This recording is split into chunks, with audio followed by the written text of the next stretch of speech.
మాటలో షాడోలు వినడానికి సినిమా టైటిల్లా ఉందా? టైటిల్ సంగతేమో కానీ అచ్చం పొలిటికల్ మూవీ మాత్రం అక్కడ రసవత్రంగా నడిచిపోతుందట. మేం ఓట్లేసి గెలిపించిన ఎమ్మెల్యే ఎవరు అంటూ అక్కడ జనం జుట్టు పీక్కుంటున్నారు. అంతలా అధికారిక వ్యవహారంలో ఎమ్మెల్యేని కమ్మేసిన షాడోలు అంతా తామై నడిపిస్తున్నట్టు ఆరోపణలున్నాయి.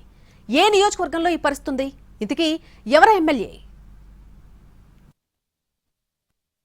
విజయనగరం నియోజకవర్గం రాజకీయం మొత్తం ఇప్పుడు షాడో పాలిటిక్స్ చుట్టూ తిరుగుతోంది. పైకి అధికార ముద్ర ఒకరిది కనిపిస్తున్నా లోపల అసలు సిసలు నిర్ణయాలు, తీర్మానాలు వేరే వాళ్ల చేతిలో ఉన్నాయన్న చర్చలు హాట్ గా నడుస్తున్నాయి. రాజు కన్నా రాజగురువు గొప్ప అన్నట్టు ఇక్కడి అధికార వ్యవహారాలన్నీ టీడీపీ ఎమ్మెల్యే అదితి గజపతిరాజు కాకుండా ఇద్దరు అనధికార వ్యక్తుల చుట్టూ తిరుగుతున్నాయన్న గుసగుసలు పెరిగిపోతున్నాయి. వీటి చుట్టూ రకరకాల ఆసక్తికరమైన చర్చలు కూడా జరుగుతున్నాయి. షాడో వ్యవస్థల విషయంలో ఎమ్మెల్యేలు జాగ్రత్తగా ఉండాలని సీఎం చంద్రబాబు పదే హెచ్చరిస్తున్నప్పటికీ విజయనగరంలో మాత్రం ఆ హెచ్చరికలు చెవిన పడ్డట్టు లేదని టీడీపీ వర్గాలే మాట్లాడుకుంటున్నాయి. అధికార వ్యవహారాలు, కాంట్రాక్టుల కేటాయింపులు, ఉద్యోగుల బదిలీలు ఒక్కటేమిటి, ఏ అంశమైనా ఆ ఇద్దరి అనుమతి లేనిదే ఫైల్ కదలదని, మేడం నిర్ణయం తీసుకోరని తెలుగుదేశం కార్యకర్తలే చెప్పుకుంటున్నారు. క్షేత్రస్థాయిలో రాజకీయ బలం పెద్దగా లేని ఇద్దరూ షాడో ఎమ్మెల్యేలాగా చలామణి అవుతూ అధికార వ్యవహారాల్లో మితిమీరి జోక్యం చేసుకుంటున్నారు అన్నది లోకల్ వాయిస్.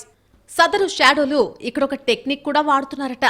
తమ మాట వినని ప్రభుత్వ సిబ్బందిపై వైసీపీ ముద్ర వేసి కీలక స్థానాల నుంచి బదిలీ చేస్తున్నారన్న ఆరోపణలున్నాయి.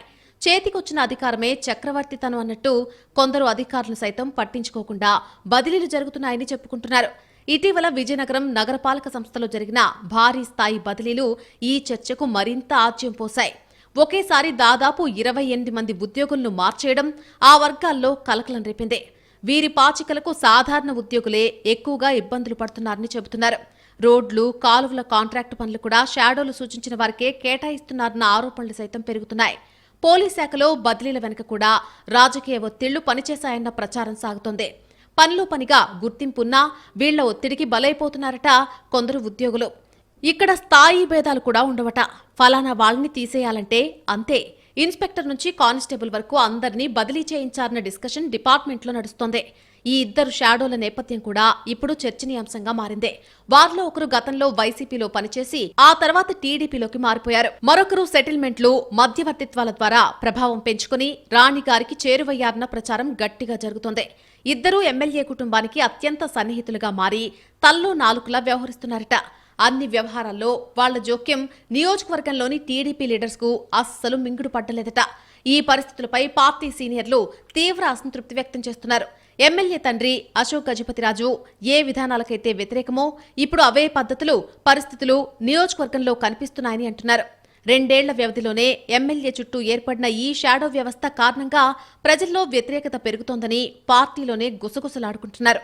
ఇప్పటికైనా పార్టీ అధిష్టానం జోక్యం చేసుకుని పరిస్థితిని చక్కదిద్దుతుందా, లేక పూర్తిగా చెదలు పట్టించి నియోజకవర్గంలో పార్టీని నాశనం చేస్తుందా చూడాలంటున్నారు కార్యకర్తలు.